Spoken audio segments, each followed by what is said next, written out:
péché. D'abord, qu'est-ce que le péché? Le péché peut être défini en plusieurs termes. Et principalement, il y a la transgression de la loi divine, une rébellion contre Dieu ou rupture de l'alliance et une tendance au mal. On peut vérifier ça dans 1 Jean 3, 4. 1 Jean 3, 4. 3, 4. Si vous avez trouvé. Amen. Amen. 1 Jean 3, 4 dit, quiconque pêche transgresse la loi, et le péché est la transgression de la loi. Et Genèse 3, 6. Genèse 3, 6. Dit. Genèse 3, 6 dit, la femme vit que l'arbre était bon à manger et agréable à la vue, et qu'il était précieux pour ouvrir l'intelligence. Elle prit de son fruit et en mangea. Elle en donna aussi à son mari qui était auprès d'elle, et il la mangea. Amen. Amen. Il peut même se définir ainsi. Le péché, c'est quand nous désobéissons à Dieu ou commettons un acte conscient par lequel on fait ce qui est interdit par la loi divine. Nous avons tous besoin d'être sauvés du péché. Ce n'est pas ce que Dieu avait en tête.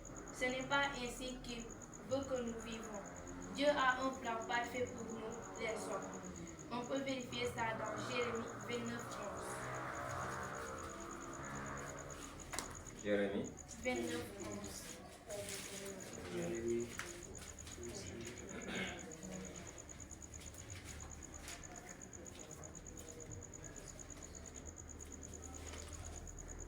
Jérémie 29, 11 dit, car je reconnais les projets que j'ai formés sur vous, dit l'Éternel, projets de paix et non de malheur, afin de vous donner un avenir et de l'espérance. Amen.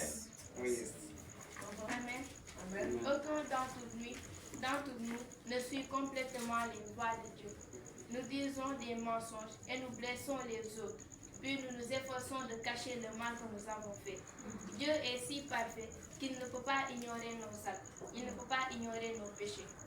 Chacun d'entre nous continue à faire ce qui est mal. Certes, tu pêches avec tes yeux, ta bouche, tes oreilles ou autrement, et que ça ne glorifie pas le nom du Seigneur Jésus. C'est pas bon. On peut vérifier ça dans Psaume 39, le verset 2. Psaume 39. Verset 2.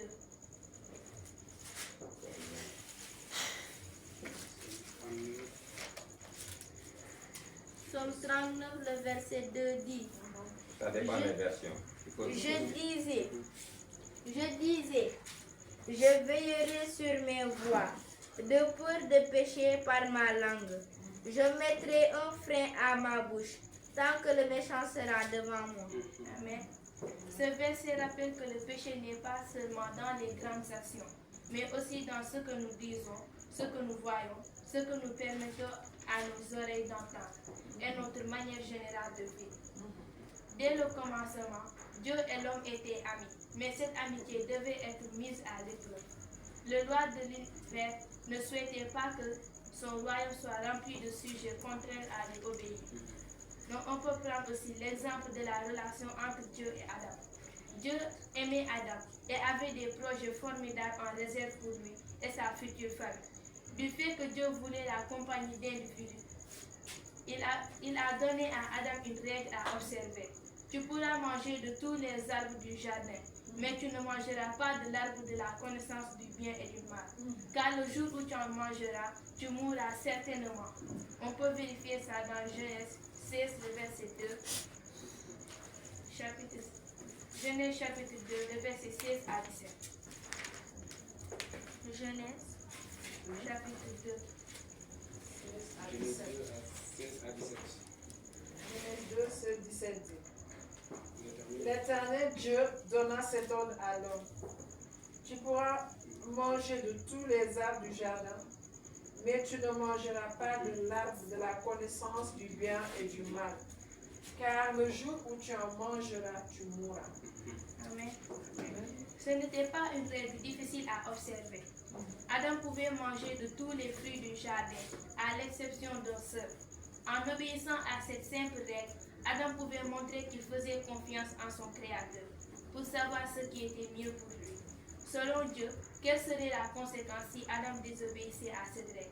Est-ce que Dieu avait dit à Adam que s'il mangeait du fruit défendu, il lui faudrait commencer à accomplir des rituels religieux, à faire usage d'un chapelet, à jeûner, à faire l'aumône, à fréquenter une église, une synagogue ou une mosquée, et à s'efforcer de faire assez de bonnes œuvres pour contrebalancer les mauvais?